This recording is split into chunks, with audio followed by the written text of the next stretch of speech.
What's good, y'all? Welcome back to the Market Mentor Ventures channel. My name is Dahuda Hunter, aka the Market Mentor. Shout outs to everybody that's been following since we started this thing back in June. Appreciate you guys. Continue to share, tell people to subscribe. Let's keep this thing going. It's been a journey, it's been fun. We got a lot to talk about. So last month, we stated that November starts the best 6 months of the market. It definitely didn't look like that to begin with. November was a pretty rough month, and then it managed to just eke out a positive close. And now we are here in December. Today's December 9th, and we're off to a weak start in December. Here's one thing that I'm noticing as we've gone through Q3 and we're now in Q4. December is usually a bullish month, but 2025 testing history for real. We saw in September, October, those are historically bearish months, and they were bullish.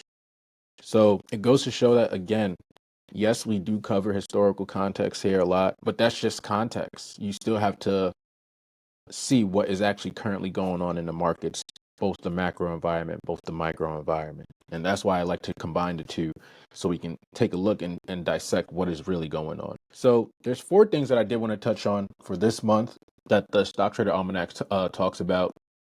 One of them being, it says, don't wait for January. The rotation into small caps starts in mid-December. That's interesting. I'm going to keep it at that. The second thing it states is to buy the losers. Obviously, tax loss selling creates some lows.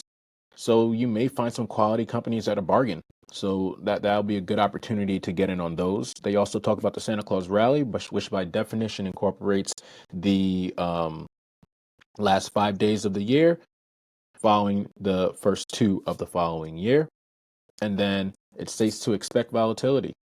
In post-election years, which this is one, December historically is weaker than normal Decembers. The SPY on average gains about 0.8% versus normal Decembers, which is 1.5% on average. Cool. A few dates to keep in mind for this month as well. Tomorrow being a rate cut decision, which is very important. December 16th, we have the November jobs report. We skipped over October reports because, well, I guess nobody cares. But well, December 19th, we have to pay attention to that as well because that can cause a lot of volatility. Not only is it quad witching, but the Bank of Japan also is making their rate cut decision. And I believe we also get our inflation data. So there's a lot of things going on December 19th. If I'm a trader, I'm staying away from December 19th. I'm going to observe the market and see what happens because there's a lot of different data points coming out that can shake up the markets. All right, so we're going to start with the small cap opportunity, right? So it states that, look for mid-December to enter on small caps because small caps tend to outperform the large caps in January. So that's interesting. Let's just pull up the chart of the small caps. All right, so this is the Russell 2000. Below is the Russell 1000, which covers the large caps. But let's just, first off, just looking at this, we're at all-time highs, right? And, if you're a trader, if you're an investor, experienced trader, an experienced investor, you know not to buy at the top.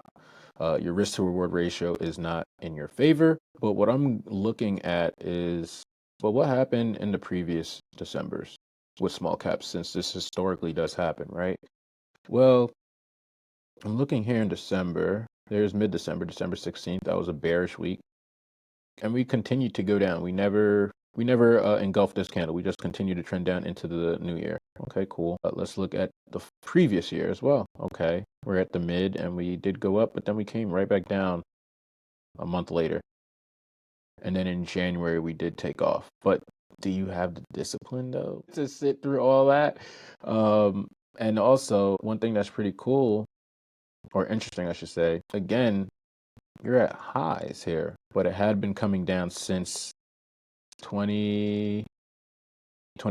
Since 2021, small caps has been on a downtrend up until November, where we finally was able to get back to where we were at in 2021. So that's also interesting to pay attention to. That area, now that we've passed it, it could serve as support because we see it did do that this past November, where it formed this morning star in the weekly. This may be the area of support for small caps. So if news comes out, like we have a lot of volatility coming out right now in the coming weeks and tomorrow, if the small caps does pull back to this 231 area, I would set an alert.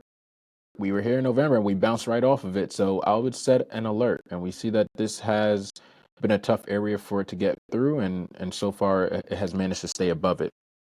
So that's something to pay attention to. But in regards to that statement that they make, I'm not quite seeing it just off of those that we saw. We'll go back another year. All right, we see here in 2022. Okay, see, like this makes a little bit more sense. Like I can see here that we had a nice run up, and then in December, mid-December, we're here at about near support, I should say. Not really the bottom, but at some form of area support. And then it rides all the way up. I think that is a very different picture than where we are currently at right now. We're already back at the top. So again, historical context is you got to pay attention to what's going on in the markets, look at the charts, and pay attention and know where your resistance marks is, where your support. The next topic that they talk about is called the free lunch strategy. As we just mentioned with the tax loss selling, you may find some quality companies at a bargain price. Look for stocks making new 52-week lows or near their 52-week lows. The Almanac goes on to say that once that tax selling pressure lifts, it often causes those stocks to bounce back strongly all the way going into mid-February. So that'll be something to pay attention to. And speaking of that, they also stated that stocks on the free lunch list have historically outperformed the New York Stock Exchange Composite significantly. That's interesting. I think those who are subscribers of the Stock Traders Almanac, they get emailed this free lunch list. I might have to do that. But let's take a look at, because they're talking about bargains, and I'm going to share a company here because we talked about it last month. I'm not running from the smoke because I believe in this company. Trust me. Coinbase. We talked about them because we saw that they were near this area of support, like this rectangle. They were consolidating in this area for a long time, and then once they broke through it, that area became support. But in November, they weren't able to hold that support line anymore. So I just zoomed out on the monthly time frame, and I tried to see if I could identify a trend line, and I did, all the way dating back to January 2023. This monthly trend line goes all the way up. We have one touch, two touch. That third touch hasn't hit yet, but we came close last month when we did that dip, and we see the weekly 200 EMA right here, right below that trend line. So with all this volatility, we'll see if Coinbase holds that trend line. If it can't hold that one, I can see this trend line below it, below that 200 EMA on the weekly.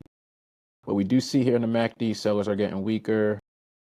On the daily, what do we look like? Daily, we're at the 400 EMA. Shout out to Ian for the tidbit on that. And on the daily, we have crossed over in terms of trends to a bullish trend, even though we are below the zero line. So we're in a short-term bullish trend on Coinbase at the 400 EMA. So a company like Coinbase might be a company that's at a bargain. I could see them on like that free lunch list. That's definitely one that I have eyes on. I've been watching for a while.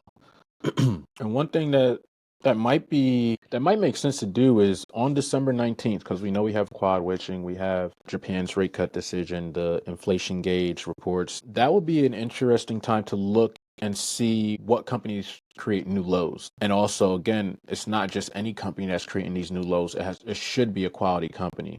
A company with poor profit margins is not the type that I'm expecting to rebound. Now, a company with strong profit margins and they have catalysts coming up, those are the type of companies I'm expecting to see a rebound in or see buyers step in going into the new year. And speaking of that, for Coinbase, they actually do have an updates systems event on December 17th. So that's interesting. That can serve as a catalyst, whether it's a positive or a negative one. That'll be something to pay attention to, that I will be paying attention to for Coinbase as well. And even Paul Actons recently stated how they have been moving along with those crypto regulations, specifically the Clarity Act, and they are expecting completion of that in Q1 or Q2. Again, that would serve as a catalyst for Coinbase as well, considering of their market share of the crypto exchange market. And as most people know, the Santa Claus rally, last 5 days of the year going into the first two of next year, it's always something to pay attention to. On average, the S&P 500 gains 1.3%. So that's something to pay attention to. But they do say there's a warning, quote, if Santa Claus should fail to call, bears may come to Broad and Wall. So essentially saying if the market drops during these specific 7 days, it's often a precursor to a bear market or a significant correction later in the year.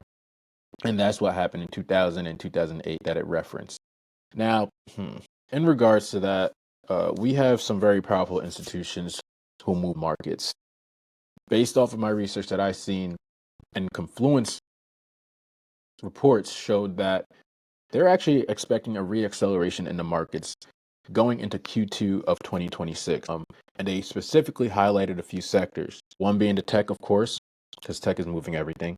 But it's not going to be the entire tech. Healthcare, financials, utilities, and energy. Not that that entire sector will be expected to reaccelerate into Q2 of 2026, but those are sectors that they state are primed for stock picking. Now, I know these institutions essentially run the markets, run the world, et cetera, et cetera.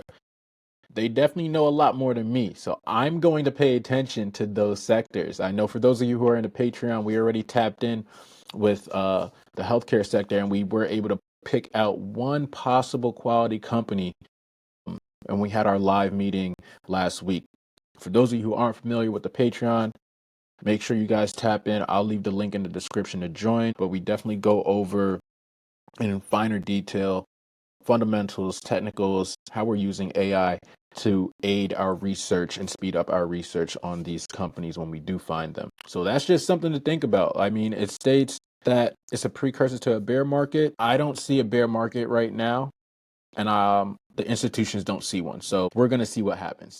And then lastly, post-election weakness. As I mentioned before, December historically is weaker in the post-election years compared to the regular. But like I just said, I mean, if the institutions aren't saying that, the institutions that move these markets aren't saying that, you tell me. Like that's how I see it. I mean, their institutions see things before retail see it, and they don't say things just to say things, especially if it's in their benefit. If anything, they may be saying certain things to shake retail investors out. That's why it's important to follow what these institutions are doing. So that's what I have for you guys for this month.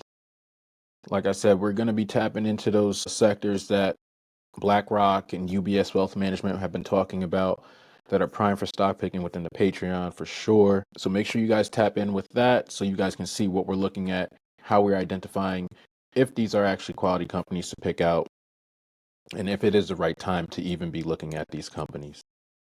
So that's what I got for you guys this month. Hope you guys have a happy holidays. Stay safe, stay warm for those of you who are in the north. And I will see you guys in the new year. Peace.